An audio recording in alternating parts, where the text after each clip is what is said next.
দেশের ইতিহাসের সফলতম ক্রিকেটার সাকিব আল হাসান প্রায় 2 বছর ধরে আছেন বাংলাদেশের বাইরে। আওয়ামী লীগ সরকারের সাবেক এই সংসদ সদস্য 2024 সালে তার দলের পতনের পর আর বাংলাদেশে ফিরতে পারেননি।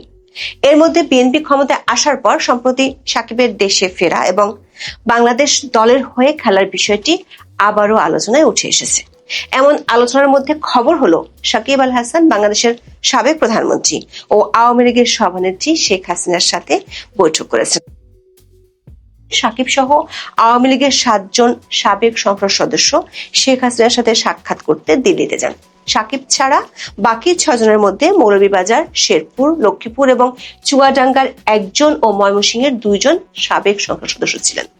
বৈঠকে ছিলেন এমন 3 জন সাবেক সংসদ সদস্য দাবি করেছেন আলোচনায় আওয়ামী লীগের কার্যক্রমের উপর নিষেধাজ্ঞা ও দলটির ভবিষ্যৎ কর্মতৎপরতা নিয়ে আলোচনা হয়েছে। তাদের দাবি খুব শিগগিরই নিষেধাজ্ঞা তুলে নেয়ার দাবিতে আইনি সহ নানামুখী তৎপরতা শুরু করবে দলটি। প্রশ্ন হলো, বাংলাদেশের সাবেক স্পিকার শিরীন শারমিন চৌধুরীর মুক্তির পর রিফাইন্ড আওয়ামী লীগ গঠনের প্রচেষ্টা নিয়ে নানা মহলে আলোচনা শোনা যাচ্ছে। এরই মধ্যে শেখ হাসিনা সাকিব আল হাসান সহ 7 সাবেক এমপিকে দিল্লিতে ডেকে নিয়ে বৈঠক করলেন।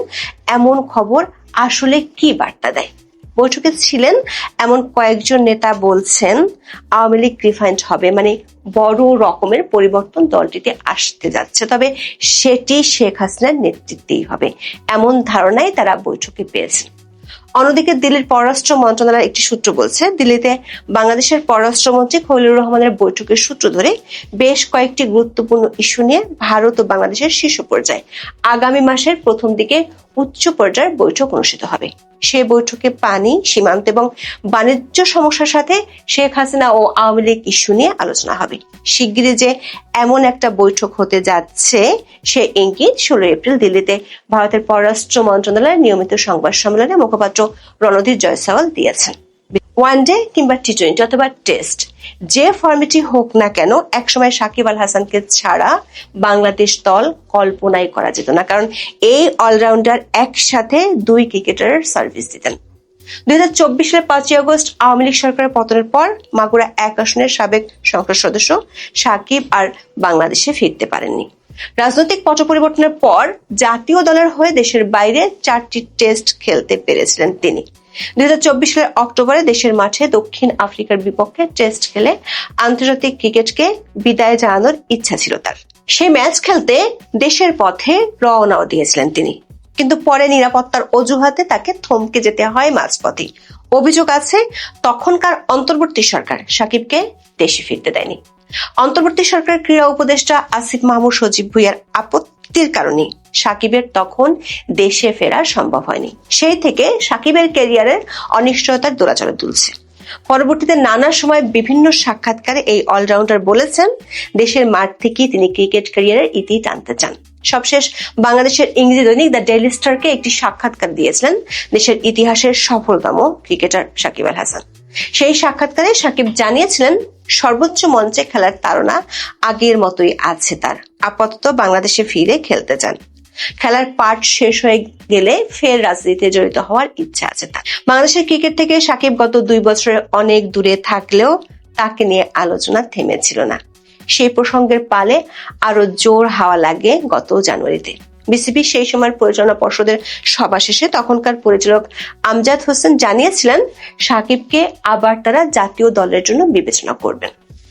এরপর ত্রয়োদশ জাতীয় সংসদ নির্বাচনে বিএনপি জিতে সরকার গঠনের পর সে আলোচনা আবারও সামনে আসে। বিসিবির পরিচালক আসিফ আকবর জানিয়েছিলেন সাকিবের মামলার ফাইল নিয়ে কাজ চলছে এবং দ্রুতই তিনি মাঠে ফিরতে পারেন বলে আশা করা হচ্ছে। তবে সাকিবের ক্রিকেটে ফেরা নিয়ে কিছুটা ভিন্ন সুর শোনা গেছে যুব ক্রীড়া প্রতিমন্ত্রী আমিনুল হকের কণ্ঠে। তিনি জানিয়েছিলেন আইনি প্রক্রিয়ার মাধ্যমে নিজেদের নিরাপরাধ প্রমাণ করতে পারলে সাকিব ও মাশরাফি বিন মুর্তজা আবার দেশের মাটিতে খেলতে পারবেন।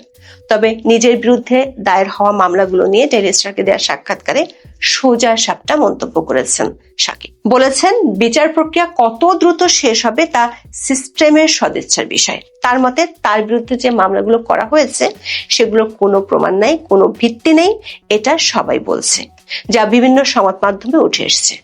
বাংলাদেশের সিস্টেমে চাইলে দ্রুততম সময়ে শেষ করতে পারে, আবার অনেক সময় নিয়েও শেষ করতে পারে।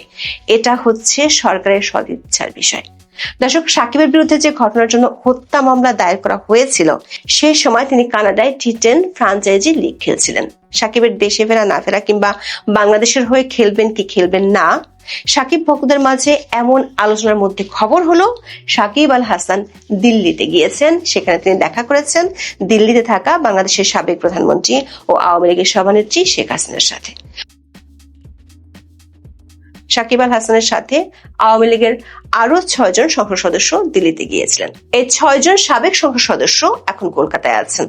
এরা হলেন মৌলভীবাজার 2 আসনের সাবেক এমপি ও আওয়ামী লীগের সাংগঠনিক সম্পাদক শফিউল আলম চৌধুরী নাদেল, ময়মনসিংহ 2 আসনের সাবেক সংসদ সদস্য এবং সাবেক গৃহায়ন ও গণপূর্ত প্রতিমন্ত্রী শরীফ আহমেদ, ময়মনসিংহ 10 গফরগাঁও আসনের সাবেক এমপি ফাহমি গোলন্দাজ বাবেল, শেরপুর সদর আসনের সাবেক এমপি ছানোয়ার হোসেন ছানু, লক্ষ্মীপুর 2 আসনের সাবেক এমপি অ্যাডভোকেট নুরউদ্দিন চৌধুরী নয়ন ও চুয়াডাঙ্গা 2 আসনের সাবেক এমপি আলী আজগর টগর। আওয়ামী লীগের একাধিক সূত্র বলছে, শেখ হাসিনা গত 2 বছর ধরে দিল্লিতে দলীয় নেতাদের ডেকে নিয়ে বিভিন্ন সময় বৈঠক করেছেন।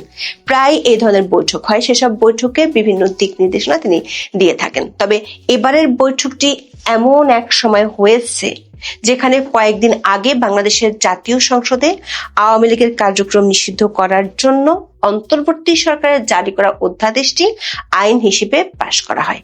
আবার একই সময় বাংলাদেশের জাতীয় সংসদের সাবেক স্পিকার শিরীন শারমিন চৌধুরীকে গ্রেপ্তার দেখিয়ে 6 দিনের মধ্যে জামিন দেওয়ার ঘটনাও ঘটেছে। এরপর থেকে বাংলাদেশে নানা মহলে আলোচনা চলছে শিরীন শারমিনকে সামনে রেখে একটি রিফাইন্ড আওয়ামী লীগ গঠনের চেষ্টা শুরু হতে পারে। এমনকি কেউ কেউ শিরীন শারমিনকে জোহরা তাজউদ্দিনের ভূমিকা নিতে পারবেন কিনা সে সম্ভাবনার কথাও তুলে ধরা হয়েছে এবং বিভিন্ন কলামও লিখছেন। আবার বাংলাদেশের একটি পত্রিকায় প্রকাশিত খবরে বলা হয়েছে, শেখ হাসিনার অসম্মতি থাকায় রিফাইন্ড আওয়ামী লীগ গঠনের চেষ্টা 2 দফা ভেস্তে গেছে। শেখ হাসিনার সাথে বৈঠকে ছিলেন দলটির এমন 3 জন সাবেক এমপি নাম প্রকাশ না করার শর্তে জানিয়েছেন, রিফাইন্ড আওয়ামী লীগের গুঞ্জন, শিরীন শারমিনের জামিন, দলের বর্তমান অবস্থা, এসব বিষয়ে বৈঠকে আলোচনা হয়েছে। কিন্তু রিফাইন্ড আওয়ামী লীগের যে কথাটি উঠে এসেছে সেটি সত্যি নয় বলে তারা দাবি করেছেন। ইতিমধ্যে যুবলীগ, স্বেচ্ছাসেবক লীগ ও ছাত্রলীগের অনেকগুলো জেলা ও উপজেলা এবং থানা কমিটি করা হয়েছে। বৈঠকে উপস্থিত থাকা এমপিদের সাথে তাদের নিজ নিজ জেলায় কমিটি গঠন নিয়ে কথা হয়েছে। এই 3 সাবেক এমপি দাবি করেছেন, নির্বাচনের আগে থেকে আওয়ামী লীগ ও এর অঙ্গ সংগঠনগুলোর মিছিল করা প্রায় বন্ধ ছিল, কিন্তু এখন নতুন করে মিছিল করার সিদ্ধান্ত হয়েছে। 17 এপ্রিল বরিশাল, চট্টগ্রাম ও ঢাকায় মিছিলের খবর গণমাধ্যমে প্রকাশিত হয়েছে। বৈঠকে উপস্থিত থাকা 3 এমপি বলেছেন, তাদেরকে জানানো হয়েছে আওয়ামী লীগ ও অঙ্গ সংগঠনগুলোর রিফাইন্ড বা পুনর্গঠন এরই মধ্যে শুরু হয়ে গেছে। তবে সেটি এখন যেভাবে শেখ হাসিনার নির্দেশে চলছে সেভাবেই আওয়ামী লীগের কমিটিও পুনর্গঠন হবে বলে তারা দাবি করেছেন। সেক্ষেত্রে রিফাইন্ড আওয়ামী লীগের যে আলোচনা শোনা যাচ্ছে সেটি ঠিক নয় বলে তারা দাবি করেছেন। দর্শক, এর মধ্যে বাংলাদেশের পররাষ্ট্রমন্ত্রী খলিলুর রহমান ও প্রধানমন্ত্রী তারেক রহমানের পররাষ্ট্র উপদেষ্টা হুমায়ুন কবির মরিশাস যাওয়ার পথে ভারত সফর করেছিলেন।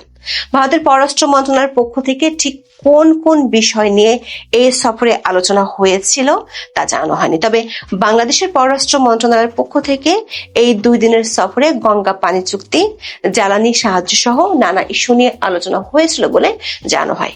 ইরান যুদ্ধ শুরুর পর থেকেই বাংলাদেশ ভারতের কাছ থেকে শেখ হাসিনার আমলে বসানো পাইপলাইন দিয়ে ডিজেল চেয়ে আসছে। সব মিলে মার্চ থেকে এপ্রিলের 14 তারিখ পর্যন্ত ভারতের নুমালীগড় থেকে পার্বতীপুর রেলহেড ডিপোতে সর্বমোট 30,000 মেট্রিক টন ডিজেল এসেছে। সবশেষ গত 14 এপ্রিল ভারতের নুমালীগড় থেকে এই পাইপলাইনের মাধ্যমে 8,000 metric ton diesel Parbatipur railhead ডিপোতে এসেছে। খলিলুর রহমানের সফর নিয়ে বাংলাদেশের পক্ষ থেকে দাবি করা হয়, শেখ হাসিনাকে ফেরত দেওয়ার বিষয়টি আলোচনায় তোলা হয় বাংলাদেশের পক্ষ থেকে। এ নিয়ে ভারতের পক্ষ থেকে এতদিন আনুষ্ঠানিকভাবে কিছু বলা হয়নি। 17 এপ্রিল ভারতের পররাষ্ট্র মন্ত্রণালয়ের মুখপাত্র রণধীর জয়সওয়াল জানিয়েছেন, বাংলাদেশের চলমান বিচারিক ও অভ্যন্তরীণ আইনি প্রক্রিয়ার অংশ হিসেবে আসা বাংলাদেশের এই অনুরোধটি বর্তমানে খতিয়ে দেখা হচ্ছে। দিল্লিতে দেশটির পররাষ্ট্র মন্ত্রণালয়ের নিয়মিত সংবাদ সম্মেলনে সাংবাদিকদের এক প্রশ্নের জবাবে তিনি এসব কথা বলেন।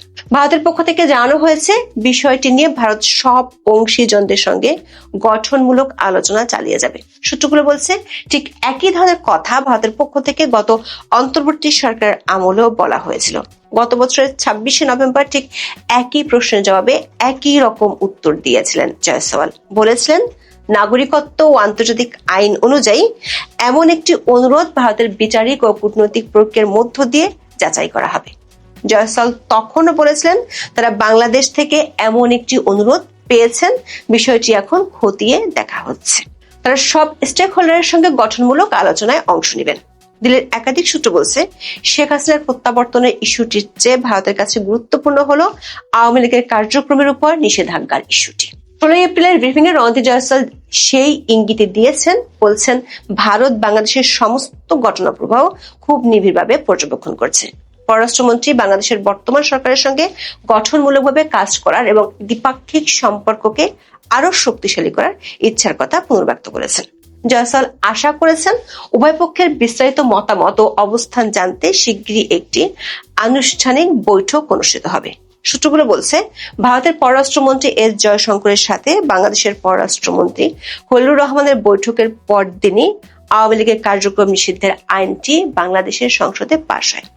প্রশ্ন উঠেছে, অন্তর্বর্তী সরকারের আমলে যখন আওয়ামী লীগের কার্যক্রম নিষিদ্ধ করা হয়েছিল, তখন ভারতই প্রথম কোনো দেশ যারা আনুষ্ঠানিকভাবে এর বিরোধিতা করে প্রতিক্রিয়া জানিয়েছিল। তাহলে এবার কেন ভারত চুপ আছে? সূত্রগুলো বলছে, পশ্চিমবঙ্গের বিধানসভা নির্বাচনে ভোট গ্রহণ হবে 23 ও 29 এপ্রিল। এরপর মে মাসের শুরুর দিকে ভারত ও বাংলাদেশের শীর্ষ পর্যায়ের বৈঠক অনুষ্ঠিত হতে পারে। সেই বৈঠকে ভারতের পক্ষ থেকে এ বিষয়ে বিস্তারিত জানানো হতে পারে। পশ্চিমবঙ্গের নির্বাচনে যেহেতু বাংলাদেশ একটা বড় ইস্যু, সে কারণে ভারত এখন বাংলাদেশ ইস্যুতে কোনো বার্তা দিতে চায় না।